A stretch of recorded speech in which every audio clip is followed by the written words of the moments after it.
আসসালামু আলাইকুম। সবাই কেমন আছেন? আপনাদেরকে আমার নতুন আরেকটি ব্লগে ওয়েলকাম করছি। তো আজকে একটা বিষয় নিয়ে কথা বলবো। উম আর সাথে সেদিন এশিয়া আন্তর্জাতিক বাণিজ্য মেলায় গিয়েছিলাম। ওখান থেকে কি কিনেছি সেগুলো আপনাদের সাথে শেয়ার করব। আম তো বেশিরভাগ ফুড আইটেমগুলো ট্রাই করা হয়েছে, ওগুলোই দেখবেন ভিডিওতে। আ তো আজকে আসলে আমি বাচ্চাদের স্কুলের বিষয়ে কিছু কথা বলবো। আমার ছেলের স্কুলের জার্নিটা কেমন ছিল, সেটা আপনাদের সাথে শেয়ার করতে চাচ্ছি। যদি কারো আমার ওই শেয়ারিংয়ের থেকে কোনো উপকার হয়, সেটা ভেবেই। তো আমার ছেলেকে আসলে আমি আ অনেক ৩ সাড়ে ৩ বছরে আমি আসলে স্কুলে দিতে চেয়েছিলাম এবং সে কারণে একটা স্কুলে দিয়েও ছিলাম। কিন্তু তারা আসলে আ প্লে বলতে যেটা বোঝায় বা সেরকম কিছুই তারা মেইনটেইন করেনি। তাই ওখান থেকে আসলে নিয়ে আসি। এরপর আমি ওকে একেবারে ৫ বছরে ক্লাস নার্সারিতে দেই এবং সেটা ছিল আসলে করোনার টাইমে। তো তখন অনলাইনে ক্লাস হতো।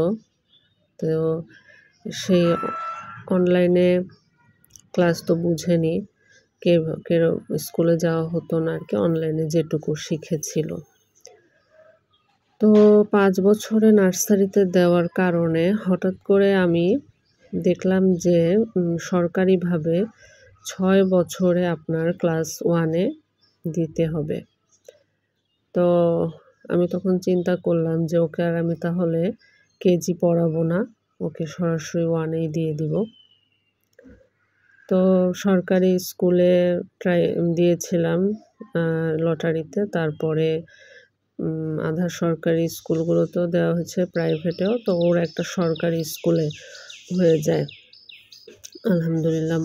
তো সরকারি স্কুলের আসলে সুবিধাটা এটাই যে আপনি নার্সারি থেকে কেজি না পড়ালেও হয়, 1 এ দিলেই হয়। তবে অবশ্যই নার্সারিতে আপনাকে ৫ বছরে দিতে হবে। তাহলে কেজিটা না পড়ালেও চলে।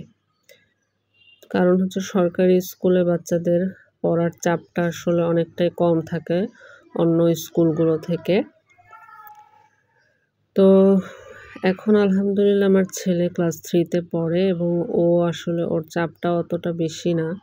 আ ঠিক আছে ওর জন্য। তবে আধা সরকারি স্কুলে দিতে হলে আমার মনে হয় কেজিটা পড়াতে হবে। সেক্ষেত্রে আপনার নার্সারিতে একটু আগেই দিতে হবে। তবে বাচ্চাদের আমি বলব যে একটু প্রেশার কম দিয়ে ছোটবেলাটা অন্তত 5 পর্যন্ত একটু প্রেশারটা কম থাকলেই ভালো। তাহলে ওরা সামনে আরও ভালো আউটপুট দিবে। আ এটাই আসলে আমার ছেলের স্কুলের জার্নিটা কিভাবে শুরু হয়েছিল আপনাদের সাথে শেয়ার করলাম।